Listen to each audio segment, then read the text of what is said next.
If you missed my video a few weeks back, I bought a 1963 Ford Galaxie 500. I'll put that video up here if you missed it and you want to check that out, but this is going to be the first round of maintenance that I'm doing on it. I'm going to do an oil change, I'm going to flush the coolant, I'm going to do some basic other things, fuel filter, air filter, just things like that. So this isn't going to be anything too fun or too exciting. Not going to go diving into any deep projects yet.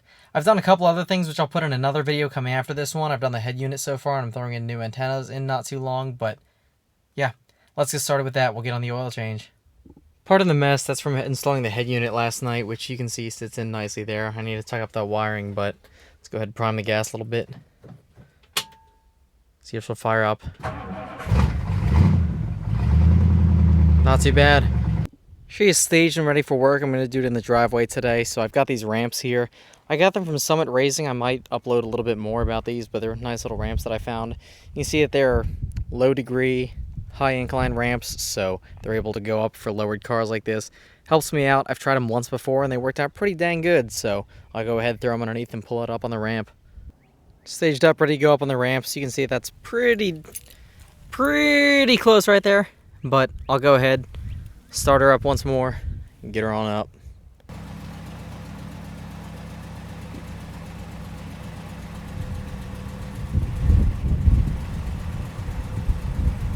Go figure, Bluetooth in the head unit decided to cut in there, which is why the video cut off so abruptly, but she's up there under the ramps. Actually provides decent working space underneath, so I'm going to go underneath and take a look.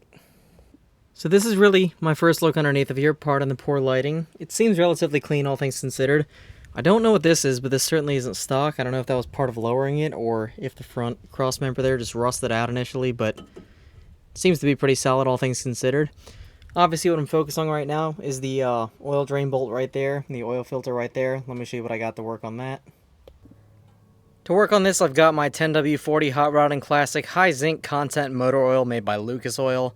I use that in the Rambler. It's been serving me pretty well so far, so no complaints. Funnel here to refill the oil. I have a drain bolt and gasket just in case I need it. Extra gaskets, an oil filter, and then my mechanics tool set. I'm not going to go ahead and do any more maintenance today. I'll do some of the other things tomorrow or another day. I just want to get this done so that I can take it out for a cruise later tonight. And I don't have a ton of time tonight, and if I did everything else, I'd be rushing it. Obviously, you don't want to rush maintenance, so let's go ahead and get going on this. I also, of course, have my drain pan to catch the oil. Completely forgot to mention that, but that's kind of important. So I'm laying underneath of here right now. I don't know how well the camera can actually capture anything. I mean, kind of sandwiched under here, but this might actually be one of the worst oil drain bolt placements I've ever seen. Like I said, I doubt that this was raised or lowered with the suspension lower, but I don't know how you can see that. It doesn't even seat on here. Like, it completely, you can't do that. So I'm going to need to break out the open-ended wrenches and see what I can fit on there. I've never had to do that before. I have a 7/8 open-end wrench right here. Feels like it should do it. Leaves a little bit of room to be desired, but I cracked it loose. So I'm going to get the drain pan underneath here and drain it, and I'll let you know what I see. Hopefully no metal shavings or anything, because that would ruin my mood pretty immediately, but let's see. Let us see what we're working with here. Maybe next time it won't hurt to ask Colby if I can use the lift, because this is slightly inconvenient.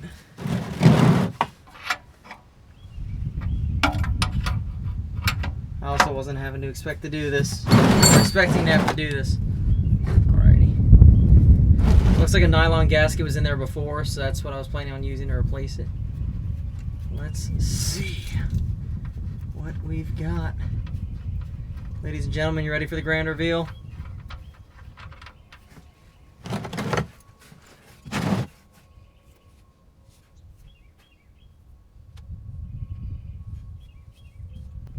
Looks to be the right consistency.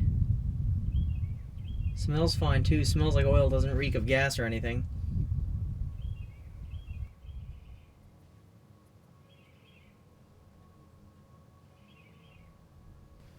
It's definitely dark. Definitely has not been changed in a while. But it's nothing that I'm really concerned about just looking at right off the bat. So all things considered, even though the car's up on the ramp, it was aimed a little bit down a hill, so it is sitting flat. The oil pan, I could probably stick a level on it and look at it flat. I don't know how well the camera shows that, but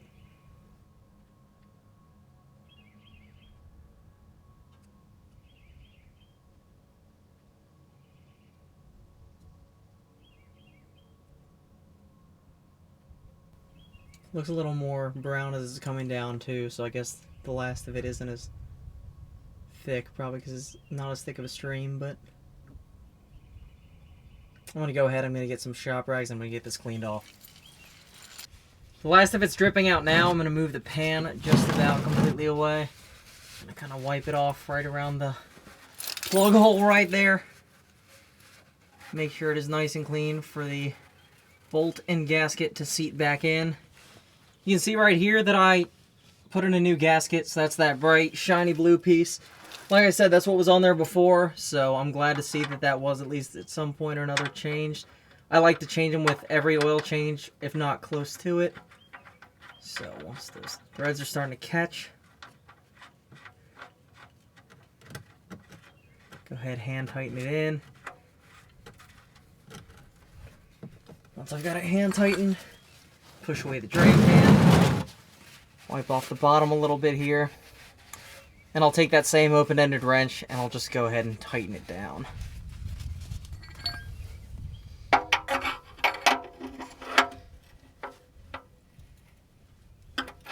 It's hard as well to get a torque spec when I'm using open-ended like this, but I know about how it was when I took it off, so I'm going to try to match just by feel to see how tight it was, because that on there already is pretty dang tight.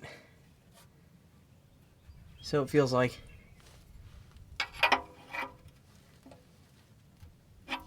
Yeah. I think that's good. I'm going to go ahead and take off the filter now. Just same type of process. See if I can unscrew it by hand, because I don't have my filter wrench on me. So hopefully it's nice and loose. Well, hopefully it's not nice and loose, but hopefully it will come nice and loose with my own grip here, but seeing my luck here, it is not seeing that's the case.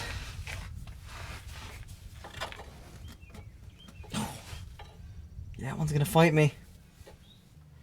Now, pardon the terrible lighting. Like I said, I'm working outside and I can't really do too much about it, but I've got a strap filter wrench, so let's see if that works. And I don't know if you can see it, but it's turning right now. Nice and slow, but it is turning. So let's see, can I turn it by hand now? Yeah. Alrighty, so I'm gonna get my drain pan underneath it here. Let's crack this bad boy open. Once again, hoping it looks nice and clean inside. Time shall tell.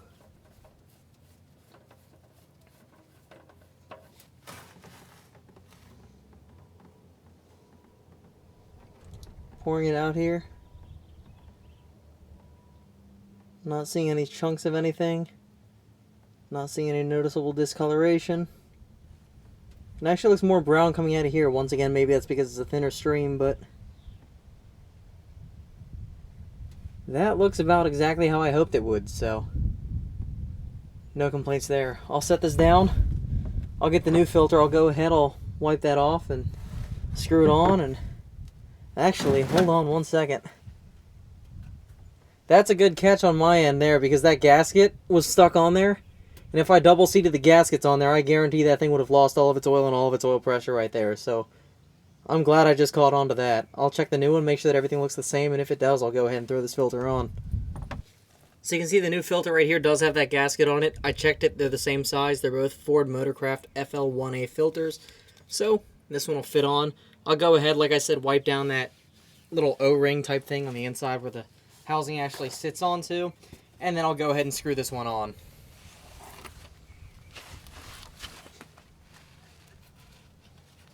I really need to find something better to record with because my phone isn't going to cut it long term, but you can see I got the new oil filter up there.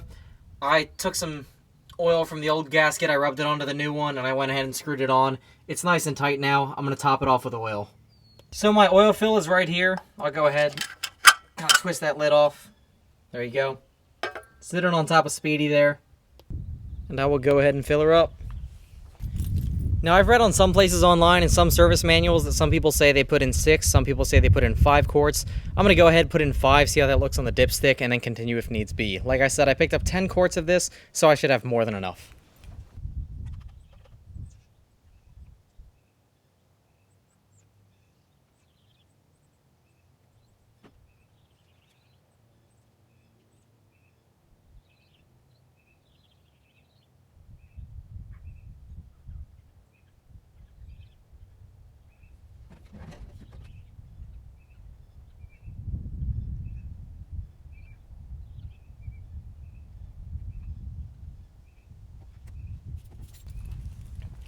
There's 5 quarts right there.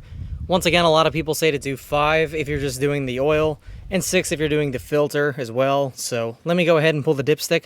We'll see how that looks, and then if it's good, we'll call that good. I'll test for leaks.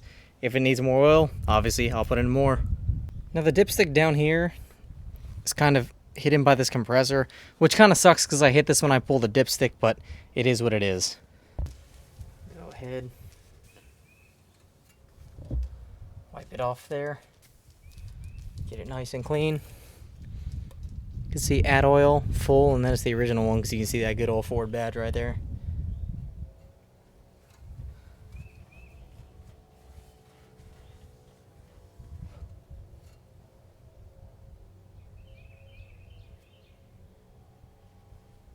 And it looks like it is within the full line there. Once again, I'll wipe that off. I'll give it one more test down, Let me reposition my phone there.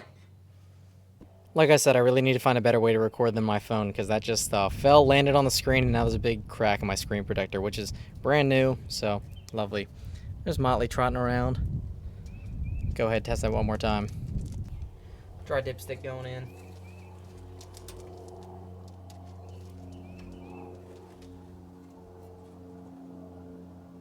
And once again, it looks like it is up at the full level, so I think we're good with that. I'm gonna go ahead and start her up, check oil pressure, and test for leaks. Go ahead and start her up.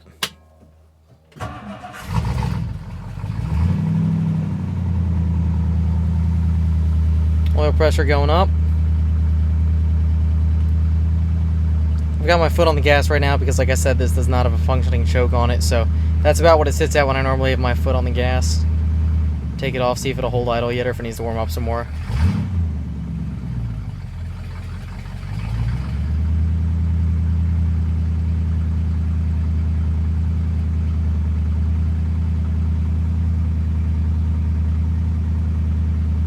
It's about normal.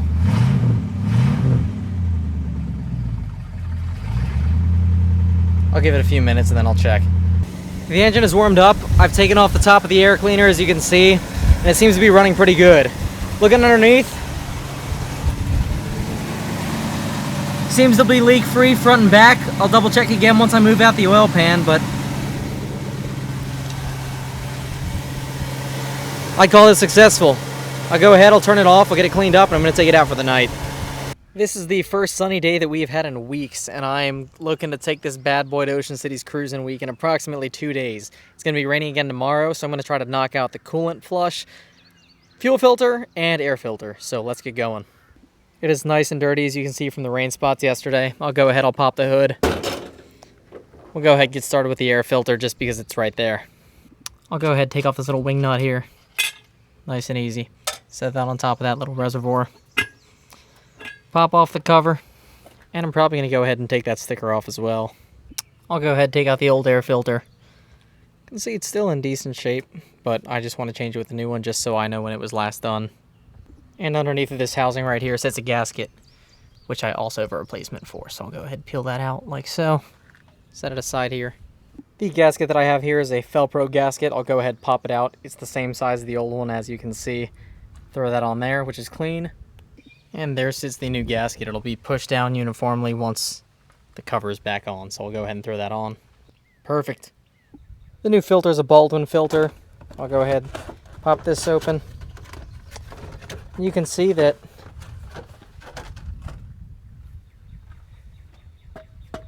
it's not the right size. So it looks like I'll be returning that and using the old one for the time being. I just called my local parts supply store and put a new filter on order, so hopefully that should be here tomorrow. I pulled a part number off of it. The part number is a Wix 42095, which I don't think is stock. You can see I did, in fact, peel the sticker off.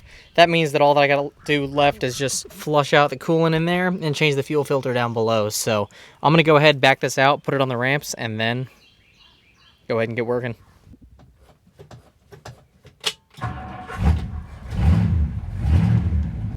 Here she is. Let's get the ramps out and throw it up top. Up upon the ramps, let's go ahead, open up that hood. I'll crack this open real quick. You'll hear a little bit of pressure coming in a little bit there, but cap is off. You can see the coolant in there is It's at a good level, it's just kind of nasty looking. So, like I said, I'm going to go ahead and drain it.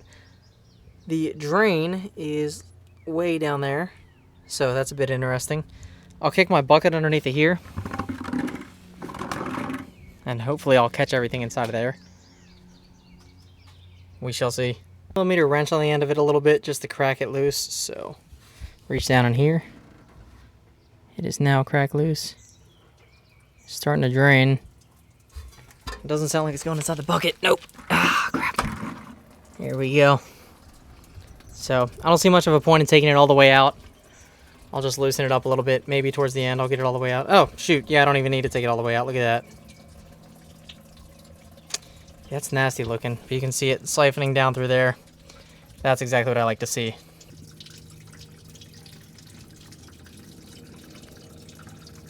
That is some nasty looking coolant. I can't get over the fact that, as you can see, it's literally just draining straight onto the frame. I figured there would have to be a better way of doing that. Maybe I'm wrong. I don't know. There's not really a way to access the radiator from the bottom. So like what you saw, I had to reach in from up top. While I'm down here, as you can see, this cross member here does not look like it is factory by any means. It looks like it was welded on. The welds at least look decent, so I've got faith in it holding up, but that's also something else to note. Alright. It's all done draining. That is some nasty, muddy looking stuff. So, that's pretty cool. That's a 2.5 gallon bucket, so I should need about 2.5 gallons to fill it. Less than that, probably closer to 2.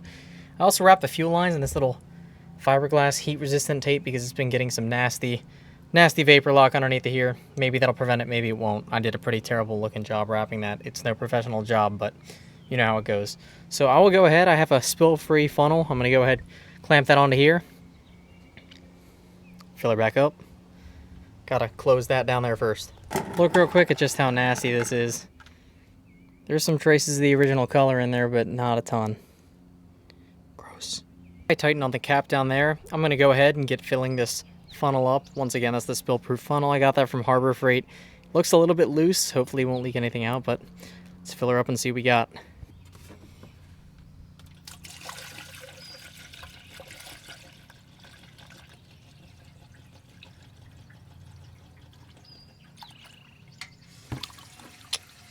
Oh yeah, see it is letting some air in right there.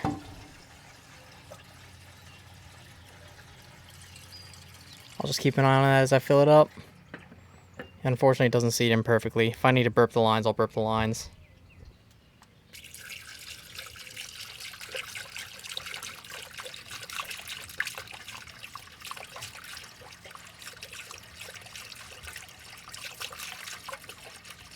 Splashing everywhere. This is actually sucking it out, or not sucking it out, but draining it out through this line up here. You can see it's in the bucket right there because it's very full. I'm going to go ahead and start it up, and hopefully it'll siphon in anything up there. Go ahead and pop open the door. I'll keep an eye on it through here. You can kind of see through the window right there. It's bubbling a little bit, taking in a little bit more coolant. So hopefully that's pulling any air out of the system. We shall see. I'll turn on the heater as well. Still peeking through there. It's getting a little bit low, so I might hop off, go top it off in a second. See, it's bubbling a little bit, so there's definitely air in the system. Now, if I'm correct, that might be an overflow reservoir. It definitely looks like it. I'm not 100% sure, but I want to play it safe because obviously I don't want to blow the engine. So I'm just using the spill-proof kit. Go ahead and keep on topping it off. Looks like it's starting to get up to operating temperature. I'll feel if the heat's coming on. I just gave the engine a little bit of gas, and I don't know if you can see it. It kicked up a whole lot of nasty dirt from inside the reservoir. So I'll need to do a full-on flush at some point. I'm just mainly doing a drain and fill right now. But as of right now, there is definitely hot air coming out from underneath it here. And you can see the water temperature is slowly but surely starting to rise there. The engine is up to operating temperature and things look good. Still draining out the bottom here. So I would definitely go as far as to say that it's full. I'm going to turn off the engine and put on the new radiator cap. I have a brand new Gates cap inside of here. Do not open when hot, open slowly. Matches up to the one right here, so I'll take this off and I'll throw on that cap. That looks good to me. I'll go ahead, start it up, let it idle a bit more, and make sure that everything still looks good. We're sitting at about 160 with the hood open, which is about normally where it idles. Or about normally where it sits, sorry. Usually sits between 150 and 180, so that seems about right. I'll go up front once again. I'll look for any leaks. As of now, I'm not seeing anything. Hoses are definitely warm, so that's good. I got heat on the inside, also good. And I'm not seeing anything dripping out from that little opening right there. So, I'd say all looks good to me. Put it off, and that leaves one more thing for this video. That last thing is the fuel filter. So I have a new one in here. The fuel pump is down there, and the fuel filter is on the bottom of that, so that should just unscrew. Hopefully it's not too hot, because the engine was just running. Maybe I should have done that earlier. Anyways, I'm going to get down there and see how hot it is, and if it's not too hot, I'll get on it. So I've been trying for about 20 minutes now, and the fuel filter down there is very stuck on there. I've actually read up recently that these are notoriously hard to remove, so I'm not even going to bother with it for now. I'll save that for another day. As long as I got the coolant changed and the oil changed, I'm happy with it, so we'll call that good there. Anyways, that's where I'm going to call it quits for this video. I got the oil change and the coolant change, which are the two big things that I really wanted to take care of. So I'll probably get air filter done tomorrow when the part comes in. Maybe I'll record that, maybe I won't. I don't know. We'll see. If you see it in this video, then you know the obvious answer. But regardless, I'm going to get that done tomorrow. It's supposed to be raining, so hopefully it'll be a quick in and out job. I'm going to get it cleaned up later tonight, but I'm just trying to have it ready for Ocean City's Cruisin week, because I'm driving it all the way 3.5, 4 hours down there, so it's going to be one big long adventure. But we'll see how she does. I'm looking forward to it. I'm going to record that as well, of course, to provide more content on the way. So that's just about all that I got for now. It's been fun. It should be good to go. Cooling system seems to be running all right. It's got adequate oil pressure. I'm happy with it. So I'm going to take it out on a test spin, make sure that everything's good. I'm going to stop talking now. I've been talking way too long. Thank you for watching. Be sure to check out more of my videos. Stick around, subscribe, tune into the socials. You know what to do. So I appreciate it. Thank you for watching, and have an excellent day. Little bonus content for you real quick. I'm recording this in a pinch because the rain has stopped for the first time in all day. It's been pouring down rain, but I got a new filter. I'm going to go ahead and get it in while it's not raining. You can see as well, I did clean her up, so she's looking much shinier than she did yesterday. Let me go ahead, undo that wing nut. Take that, throw it here. I haven't ran this all day, so it's cold underneath it here. There we go. I'll set this aside. I'll take the old one out. I didn't really think that the old one was too dirty, but when you compare it to the new one, see that difference there. Much cleaner. I'll go ahead and throw that in. Filter is out, new filter is in. I have the cap for on top. You can see the remnants of the sticker there. I can't get that to come off. I'll throw it on, throw on the wing nut. And there we go. Much cleaner look for on top of the engine. No complaints there. I'll go ahead, I'll throw this one away. That's going to be the end of this video, for real this time. Thank you for watching. I appreciate it.